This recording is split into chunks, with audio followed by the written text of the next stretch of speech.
students, welcome to our YouTube channel. I hope you guys are doing well. Let us solve some of the PYQs related to English literature now.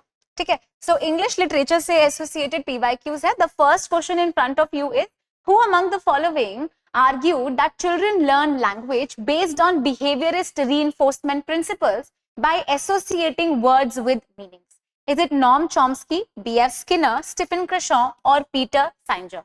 Who among these theorists said that बच्चे कैसे learn करते हैं? Behaviorist principles हैं, basically reinforcement के through पढ़ते हैं. तो किसने बात की है इनके बारे में? We all know the right answer. It is B.F. Skinner that is the right answer. So what is B.F. Skinner saying? B.F. Skinner is the father of operant conditioning. किसके father हैं? He is also the father of operant conditioning, who says that there are certain rewards and punishments. So when the child is doing something good, he or she must be rewarded. That is reward. While if they do something wrong, they should also be punished. That is why the students tend to do more of those things for which they are rewarded, isn't it? So उन्होंने कहा कि reinforcement principles use करके आप बच्चों के behavior को change कर सकते हो. We have operant conditioning जिसके बारे में B.F. Skinner ने बात की है. Classical conditioning के बारे में Ivan Pavlov ने बात की है. So Ivan Pavlov is the father of classical conditioning, who experimented on dog. When the food was placed, the dog salivated. So he tried to do what? He tried to switch. He tried to interrelate, right? The bell as well as the food. So this is the experiment that he did, and the dog did salivate when the bell was rung. So that is classical conditioning. This is also asked in your paper 1. These are very important things you should know. Try to know more about Noam Chomsky. Read more about him. He talks about LAD, language acquisition devices. ये भी important है. So all the theories that are written in front of you are important, and you already know the right answer, but try to focus more also, not try to focus also on the number of other theories that are there and make your notes. This will help you make more comprehensive notes. Let us go and see the another question. Which of the following works have been authored by Thomas Carlyle? तो इनमें से कौन से work लिखे हैं Thomas ने? Chartism, past and present, the French revolution, Suspiria de Profundis, the English mail coach. Which of these is written by him? So we all, I'm pretty sure, know the right answer. That is A, B and C are written by him. We have Chartism, Past and Present, French Revolution. These are the works written by Thomas Carlyle. क्या right answer होना चाहिए? A should be the right answer. Okay. Also, in the comment section, please tell me the dates on which these works were written. ये भी important है because chronological questions आ जाते हैं इन वाले questions के, इन works के. They are all very important. French Revolution, Past and Present and Chartism. Also tell me किसने लिखा है English Mail Coach? The English Mail Coach is written by whom? Try to comment down below in the comment section, and I'll surely reply. Then another question, what does Pierre Bourdieu imply by the term habitus in his sociological studies? So उसकी definition क्या है? The culture of increasing consumerization of post-capitalist society, the phenomena of the masses coming to material fetishism of different types, a person's posture, speech, and the mental habit of perception, classification, appreciation, feeling, and action. Personal habits that do not impact the society profoundly. What is the definition of this term habitus that is coined by Pierre Bourdieu? Also match the following में भी कभी-कभी आ जाता है that Pierre Bourdieu को आपको match करना है the term that are coined by him. So also remember this is a term given by Pierre. Let us see, the right answer is C. C is the right answer. That means what is habitus? Habitus is nothing but a person's posture, a person's speech, and the mental capability or the mental habits of perception, classification, appreciation, feelings, actions, जो कि वो society में करते हैं. Let us go further. This is another important question. Arrange the following texts in a chronological sequence in which they were published. We have two versions. The Painter of Signs, Shadow from Ladakh, A Bend in the Ganges, To Whom She Will. To Whom She Will. So the right answer, let me tell you the right answer is C. E D CAB, लेकिन हम देखते हैं कि works हैं कैसे, उनकी dates क्या है. To whom she will is a very important work by R.K. Narayan, but a lot of you will know it with the name Vendor of Sweets. So Vendor of Sweets के नाम से ये ज्यादा famous है. 1955 का work है, 1955 में आता है. उसके बाद D, The Bend in the Ganges is another important work. मनोहर मालगोंकर का वर्क है. ठीक है, मनोहर मालगोंकर ने ये वर्क लिखा है. ये वर्क R.K. नारायण ने लिखा है. कब आता है? 1964 के अंदर आता है. उसके बाद C, The Shadow from Ladakh is a very very important work by Bhavani Bhattacharya, और ये कब आता है? 1966 में. Then we have Two Virgins. Two Virgins is another very important work by Kamla Markandeya. Do not confuse her with Kamla Das. Kamla Das is a poet. Kamla Markandeya का work है Two Virgins, और ये कब आता है? This work came out in 1973. 1973. And The Painter of Science is another work by R.K. Narayan. ये भी R.K. Narayan का वर्क है, और ये कब आता है? In 1976. So the right answer is 1, 2, 3, 4 and 5. ठीक है, so this is how you will land yourself to the right answer. You should know the writers and you should know the dates of these important works, these seminal works written by them. Let us go further. Which of the following concepts are associated with the writings of Jean Baudrillard? Jean Baudrillard के works के साथ ये terms किसके कब लिखी है इन्होंने, और कौन सी terms आप बोल सकते हो Jean Baudrillard के साथ associated है? Hyper reality, bricolage, rhizome, simulacra or dispositive? So the right answer is A and D, isn't it? A and D is the right, these right options. So A and D कहाँ पे है? D becomes the right answer.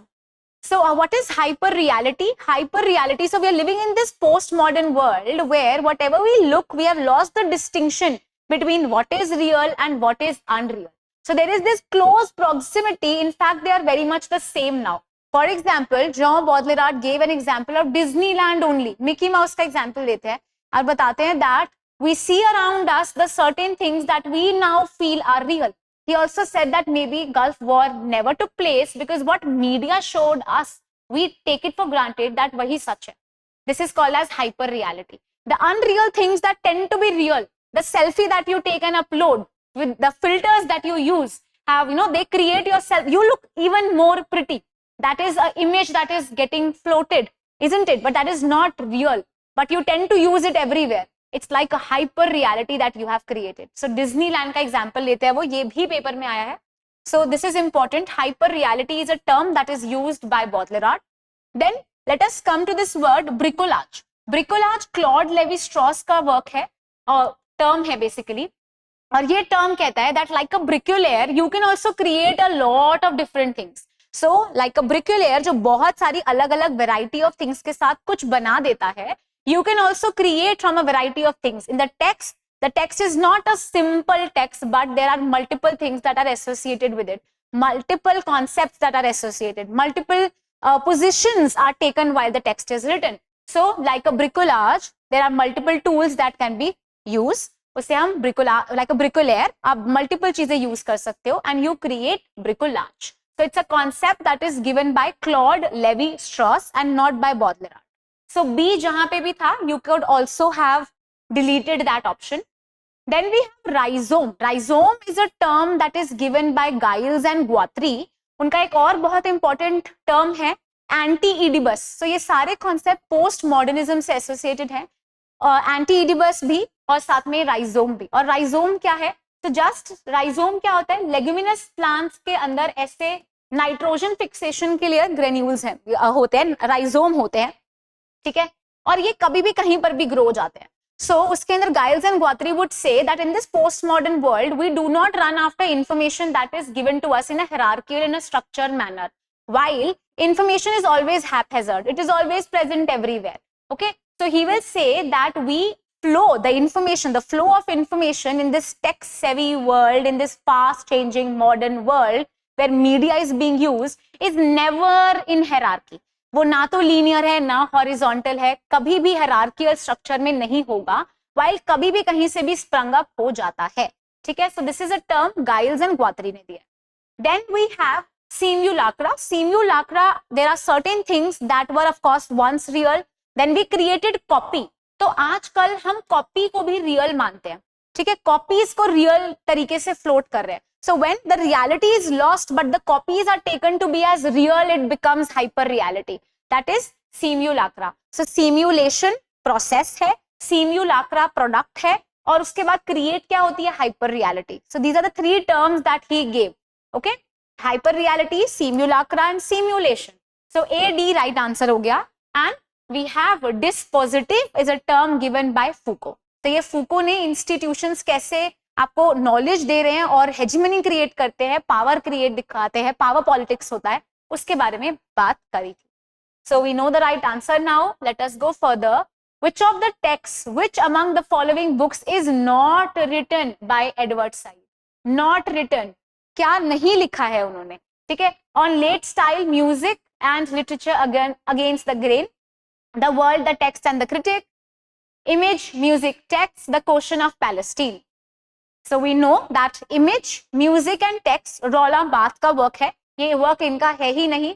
ये work के अंदर उन्होंने बहुत सारे number of Texas, essays दिए हैं, और उन एसेज में डिफरेंट डिफरेंट चीजों के बारे में बात किया, लाइक पिक्चर्स, फोटोग्राफ्स के बारे में वो बात करते हैं. He is a post structuralist. So रोला Barthes started his career as a structuralist who says that yes there are certain divisions, everything around us can be compartmentalized. हर चीज क्या है, लैंग्वेज से ओरिजिनेट होती है, लैंग्वेज साइन से बनता है, साइन एंड सिग्निफाइड होता है, हर चीज कंपार्टमेंटलाइज कर सकते हो. But then he turned himself into a post structuralist. तो ये वर्क उनका है, एडवर्ड सईद का नहीं है, बाकी सब वर्क उनके हैं. So C is the right answer. Then we have Donna Haraway who talked about cyborg manifesto. So we understand this notion how the boundaries between animal, human, machine are breaking down. The cyborgs would establish a dictatorship of the proletariat in the near future. Humans and non-humans would wage a battle for acquisition of culture capital. Identity politics would be bolstered by intervention of artificial intelligence. So क्या होगा right answer? The right answer would definitely be A. And you should all know that this is a very important work by Donna Haraway. Also, आजकल इस work को feminist studies के साथ भी पढ़ा जा रहा है.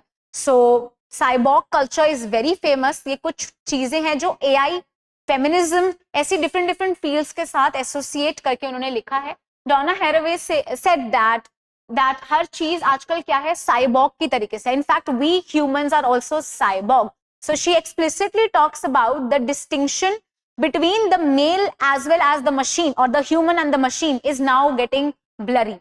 So take this example. I am using spectacles, right? So spectacle is a tool so that my eyesight would become 6x6, isn't it?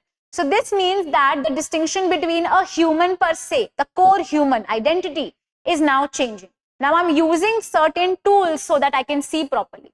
This means that though I'm not a cyborg, but somehow for her, she also said this, that we are all छोटे छोटे cyborgs हैं. हम लोग सारे क्या कर रहे हैं, मशीन्स में कन्वर्ट होते जा रहे हैं. So this means that the boundaries between animal, human and machine are breaking down. Then who among the following are known as Cambridge critics? Arthur Couch, F.R. Leavis, George Saintsbury, I.A. Richards और William Empson. Cambridge critic कौन है इनमें से? कौन थे Cambridge critics? Cambridge critics were the critics who were associated with the social institute, social research institutes. Basically criticism या फिर theory के बारे में जो बात कर रहे थे कैम्ब्रिज में, तो इसलिए उन्हें कैम्ब्रिज क्रिटिक्स बोलते हैं. All of them taught and were studied in Cambridge University. So we already know that Arthur and George Saintsbury तो बहुत ही एंशिएंट और क्लासिकल टाइम के क्रिटिक्स हैं. They can not be the right answer. So A and C should be deleted. Wherever you have A or C, you can strike it out. You already have the right answer. You should also know more about the Cambridge critics. They are very important. F.R. Lewis is very important because he wrote this important work called as The Great Tradition.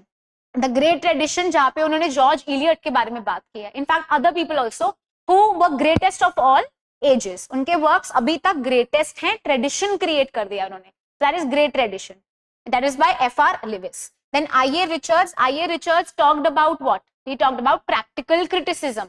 और उन्होंने किसके बारे में बात की थी? Close reading का concept दिया था उन्होंने. So close reading means that whatever you have on the text is what is right. You do not please use your own brain. Do not run after authors' biographical details or historical context when the text was written.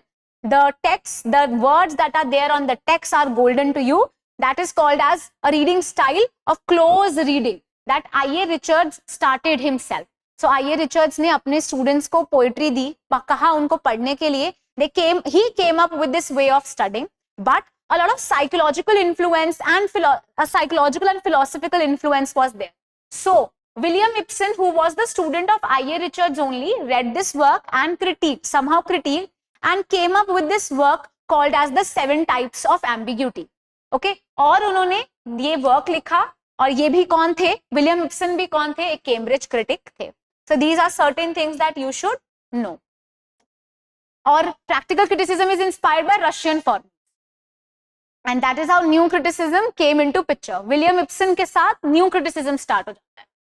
Given below are 2 statements. One is assertion and the other is reason. So assertion है, the experience of homosexuality in a homophobic culture is not the same for the whites and the blacks. Sexuality and sexual identity is experienced differently by whites and blacks. I hope we all know the right answer. A is the right answer. Both the assertion is also true and reason is also true. बिल्कुल correct reason है for the assertion. Because when we talk about intersectionality now, ठीक है, so Kimberley ने इसके बारे में बात करी है, and he also said that when we talk about intersectionality, the race, class, gender, सब चीजें क्या हैं अब mix हो रही हैं. And when you bring all of these things together, you realize that the various people face it and encounter these things in a different manner. So that's true that the experience of homosexuality in a homophobic culture is not the same for whites and for blacks. Blacks के लिए ज़्यादा difficult हो जाता है. So sexuality and sexual identity is experienced differently by these two. Then you have this list. Again, a very important question. Lines and shadows, the still center, translation of Agamemnon, the sea and the mirror. This is list 1. These are the works that are given to you. Okay. Then we have the list 2. W.H. Auden, Lewis McNeice, Stephen Splendor, Christopher Isherwood. And you have to match the following. List 1 or list 2 में. So what should be the right answer? A should be the right answer. A right answer है. Lions and Shadows is a memoir. याद रखना, this is a memoir by Christopher Isherwood. The Still Center is a work by Stephen Splendor. Translations of Agamemnon. ये किसने की है? This is done by Lewis McNeice. Now what is this? Agamemnon एक trilogy का part है. This is a trilogy called as Orestria trilogy written by Aeschylus. किसने लिखी है? Aeschylus ने लिखी है. उसका part है Agamemnon. उसकी ट्रांसलेशन करी है किसने? लुइस मैकनीस ने. And The Sea and the Mirror is a long narrative poem that is like a reply जो हम दे रहे हैं. और ये क्या वर्क यूज कर रहा है? W.H. ऑडेन का वर्क है, और ये टेम्पेस्ट सबने पढ़ी है, शेक्सपियर का वर्क है. उसमें उसको रिप्लाई देने के तरीके से ये वर्क लिखा है. So this is a poem that is a reply to Tempest that is written by Shakespeare. So these were the few questions that I had for today. I hope you liked it. I hope you are making your own notes. Paper is just around the corner. जो भी चीजें आपको नहीं समझ आई हैं, or maybe if there are other things you want to ask, you can ask me that in the comment section. Also, I have asked you few things. If I'm not sure, if I'm not wrong, sorry. So I asked you to write the dates, isn't it? I asked you to write the dates when Chartism, past and present, and the French Revolution was written, because it is asked in the chronology order also. So write down these things in the comment down, in the comment section, and I'll surely reply. If you have other doubts, you can also ask me those things. I feel that you are studying and it is important to make your own notes. बाकी सारे options पर भी focus करो. Don't only go for the right answers. While you are preparing, also look at the other options that are there. If you still have any doubts, you can ask me that. Thank you so much and have a wonderful day. Enjoy.